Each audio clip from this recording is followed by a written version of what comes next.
খুব সহজ একটা বার্গার রেসিপি দেখে নিন। একসময় এই বার্গারটা এতটাই ভাইরাল হয়েছিল যে সবার মুখে মুখে এটা একেবারে ভাইরাল একটা টপিক ছিল।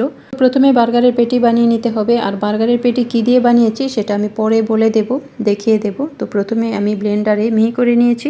এবার এর সাথে স্বাদ বুঝে মশলা অ্যাড করে নিতে হবে। হলুদের গুঁড়া, মরিচের গুঁড়া, আদা রসুন বাটা, ধনে গুঁড়া, জিরা গুঁড়া, পেঁয়াজ কুচি, কাঁচামরিচ কুচি, ধনে পাতা কুচি, স্বাদ মতো লবণ দিয়ে দিলাম। এবার কর্নফ্লাওয়ার দেবো বাইন্ডিংয়ের জন্য, যেহেতু অল্প একটু পানি দিয়ে আমি ব্লেন্ড করেছি। কর্নফ্লাওয়ারটা দিলে এটা একটু টাইট হবে। সাথে একটা ডিম দিয়ে দিলাম, আর এখানে দিয়ে দেব মচমচে থাকার জন্য সামান্য বেকিং পাউডার আর কাবাব মশলা। এবার একসাথে সব কিছু মাখিয়ে আমি বার্গারের পেটিটা বানিয়ে নেব।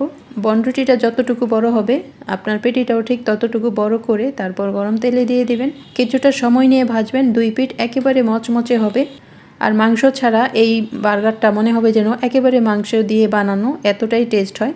তো এবার খুব সহজ একটা বার্গার সস তৈরি করে নেব। এখানে গুঁড়ো দুধ দিয়ে দিলাম, সাথে চাট মশলা, চিলি ফ্লেক্স আর দিয়ে দেবো টমেটো সস। তো যে পরিমাণ গুঁড়া দুধ সেই পরিমাণ টমেটো সস নেবেন। তারপর 1 টেবিল চামচ দিয়ে দিলাম লেবুর রস আর দিয়ে দিলাম বিট লবণ। এবার একসাথে সব কিছু ফেটিয়ে নিলেই একেবারে দারুণ স্বাদের একটা বার্গার ইনস্ট্যান্ট সস হয়ে যাবে, বার্গার সস।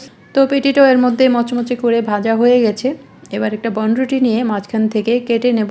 তারপর একটু বাটার দিয়ে দুই পিঠ এটাকে তাওয়ার মধ্যে দিয়ে ছেঁকে নেব। খুব সুন্দর একটা বাটারের ফ্লেভার হবে। শসা, টমেটো আর পেঁয়াজের স্লাইস আমি লবণ আর চিলি ফ্লেক্স দিয়ে মাখিয়ে নিয়েছি। এবার পরপর করে সাজিয়ে দেব। তো ব্রেডের উপরে প্রথমে সস দিয়ে নিয়েছি, আর যে যেটা খান পেটির সাথে দিয়ে নিলে এটা খেতে আরও বেশি টেস্ট হবে।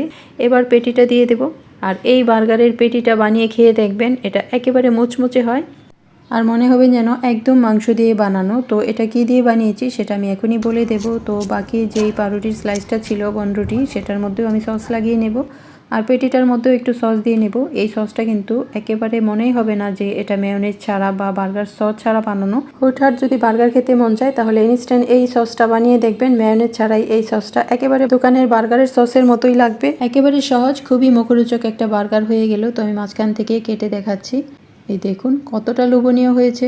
তো এটা কি দিয়ে বানিয়েছি চলুন এবার দেখে নিই। এটা হচ্ছে কচি কাঁঠাল, যেটাকে এঁচড় বলে। তো উপরের চামড়াটা ফেলে আমি ছোট ছোট করে কেটে লবণ হলুদ দিয়ে সেদ্ধ করে তারপর পানি থেকে তুলে ব্লেন্ডারে আমি আধা ভাঙা করে নিয়েছি। তারপর বার্গারের পেটিটা বানিয়েছি। তো ভালো থাকবেন, একেবারে ঘরোয়া উপকরণে সহজ সহজ রেসিপি দেখতে সাথেই থাকুন। আল্লাহ হাফেজ।